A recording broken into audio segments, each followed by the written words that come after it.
सभी लोगों में से ज़्यादातर लोगों को यह पता होगा कि द कंज्यूरिंग एक सच्ची घटना पर आधारित एक फिल्म है। इस घर में एक हंसता खेलता परिवार एक घर में रहने के लिए आता है जो कि भूत पिशाच और आत्माओं की चपेट में था। हालांकि इस फिल्म में जो कुछ भी दिखाया गया है वह कुछ हद तक सच है, लेकिन इन घटनाओं की एकदम पक्की जानकारी शायद ही बहुत कम लोगों को है। तो आज हम इस वीडियो में द कंज्यूरिंग की असली कहानी के बारे में बात करेंगे।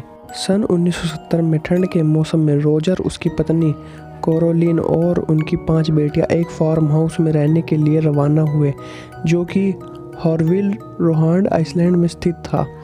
यह फार्म हाउस 200 एकड़ में फैली हुई थी। इसे सन 1736 में बनाया गया। साथ ही रोजर और उसके परिवार ने यह 10 साल गुजारने का निर्णय भी लिया। उन्होंने वहां जाने के लिए कुछ ही दिन बाद से उन्हें वहां वास करने वाली आत्माओं का एहसास होने लगा। ऐसी कई छोटी छोटी घटनाएं हुई जिससे यह साफ साबित हो रहा था कि यह फार्म हाउस किसी अलौकिक शक्ति के वश में है। हालांकि शुरुआत में इस परिवार का जिस आत्माओं से सामना हुआ था वे उस समय उन्हें कोई नुकसान नहीं पहुंचा रहे थे। बच्चों के माता पिता का कहना था कि वे आत्मा सिर्फ उनके बच्चों के साथ खेलते थे और कभी कभी उनसे बातें भी करते थे। लेकिन कुछ ही दिनों में यहाँ की परिस्थितियों में अजीब सा चेंज आ गया। रोजर और उनके परिवार के घर में ढेर सारी असाधारण घटनाएं घटने लगी।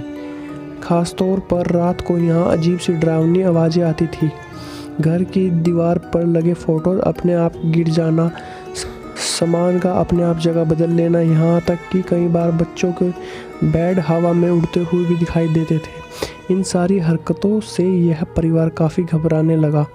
उन दिनों रात को घर में हॉल में आत्माओं का बसेरा था, खासतौर पर छोटे बच्चों की आत्माओं जो कि इस परिवार को रात भर सोने नहीं देती थी। सब कुछ फिर भी काफ़ी हद तक नियंत्रण में था, लेकिन उसके बाद अचानक ऐसी एक आत्मा का यहाँ पर आगमन हुआ जिससे यह घर बहुत ही ज़्यादा भूतिया जगह में तब्दील हो गया। यह रूह जिस औरत की थी उसका नाम बसीबा था। बसीबा ने बच्चों की मां कोरोनिल को अपना निशाना बनाना शुरू कर दिया और उसको शारीरिक चोट पहुंचाने लगी। कोरोनिल के लिए यह समय बहुत ही मुश्किल था क्योंकि बसीबा उसे रात भर जितना हो सके उतनी चोट पहुंचाती थी। एक ऐसा भी समय आया जब इस आत्मा ने कोरोनिल को बीच रात में नींद से उठाकर शैतानी आवाज़ों में ज़ोर ज़ोर से घर के बाहर जाने को बोली। ऐसा करते वक्त वह ठीक कोरोनिल के ऊपर बैठी थी। इस परिवार द्वारा बताया गया है कि यह रूह देखने में बहुत ही ज़्यादा डरावनी थी और इसका सिर गले की बाईं तरफ लटका हुआ रहता था, मानो कि जैसे गर्दन को मोड़कर तोड़ा गया हो। कोरोनिल ने ऐसा भी बताया कि वह उसे सुई या फिर असहनीय नुकीली चीज़ों से बार बार चुभाती थी और कई बार उनके बिस्तर को हवा में उड़ाने लगती थी। ऐसा कुछ दिनों तक चला और उसके बाद अचानक से यह सब कुछ होना बंद हो गया। बसीबा अब कोरोनिल को नुकसान पहुंचाने की बजाय उससे शारीरिक को अपने काबू में करने लगी।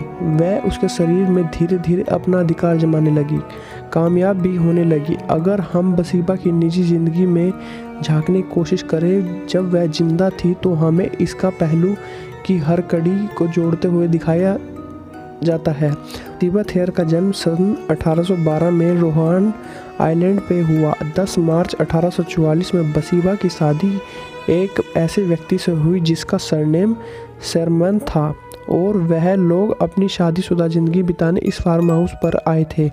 बसीबा को एक बेटा था और ऐसा बोला जाता है कि बसीबा के 3 और बच्चे थे जो कि बचपन में ही रहस्यमय तरीके से मृत अवस्था में पाए गए थे।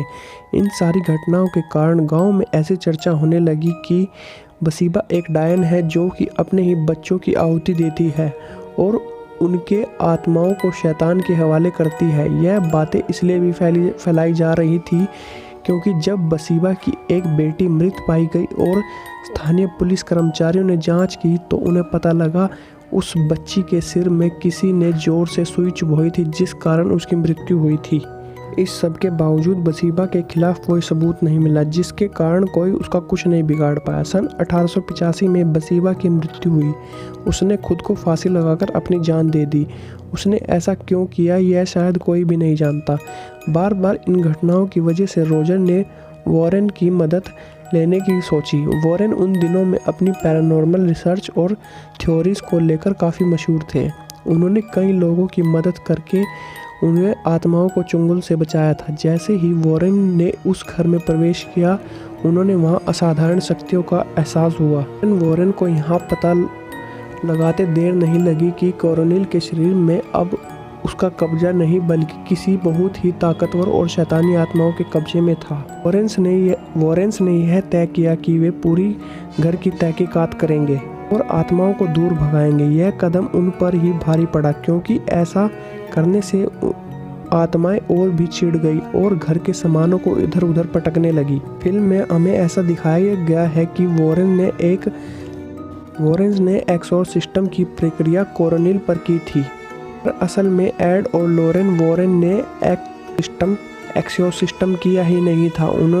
उन्होंने सांसें नामक प्रक्रिया का इस्तेमाल किया था, जिसकी मदद से कोई भी मरे हुए लोगों से एक कॉन्टैक्ट बनाकर उनसे बात कर सकता है। कोरोनिल की सबसे बड़ी बेटी एंड्रिया ने यह साफ साफ बताया था कि वॉरेंस ने उस रात सांसें की प्रक्रिया का सहारा लिया, जिससे वह स्थिति और भी बदतर हो गई। उन्होंने एक और रहस्यमय दरवाजे को खोलकर आत्माओं को बुलाया, जिससे वह कभी वापस बंद नहीं कर पाए। इस सब घटना के पश्चात एंड्रिया के पिता रोजर ने वॉरेंस को घर के बाहर निकाल दिया। आर्थिक कमियों के कारण कोरोनिल को और उसका परिवार अगले 7 साल तक इस घर को छोड़ नहीं पाए और इन घटनाओं से जूझता रहा। उसके बाद उन्होंने इस घर को छोड़कर जॉर्जिया नामक के शहर में अपना नया घर बसाया, लेकिन दुर्भाग्यवश यह असाधारण घटनाएं उनका पीछा नहीं छोड़ी और जॉर्जिया ने उनके परिवार के साथ कुछ न कुछ अनहोनी होती रही। सन 2011 में एंड्रिया ने इन घटनाओं पर एक किताब भी लिखी, जो कि 3 भाग में उपलब्ध हुए हैं। इस किताब का नाम house of darkness, house of light. 2013 में फिल्म द कॉन्ज्यूरिंग, जिसका निर्देशन जेम्स वैन ने किया था। इस फिल्म में काफ़ी सफलता मिली। जब यह मूवी बन रही थी तब लॉरेन ने इसकी सीट पर जाकर अपनी सलाह दी थी ताकि इस फिल्म का वास्तविकता से संबंध जुड़ा रहे। तो यह थी द कॉन्ज्यूरिंग की असली कहानी। अगर आपको यह कहानी अच्छी लगी हो तो आप हमारे चैनल को ज़रूर सब्सक्राइब करें और बेल आइकन भी प्रेस कर लें।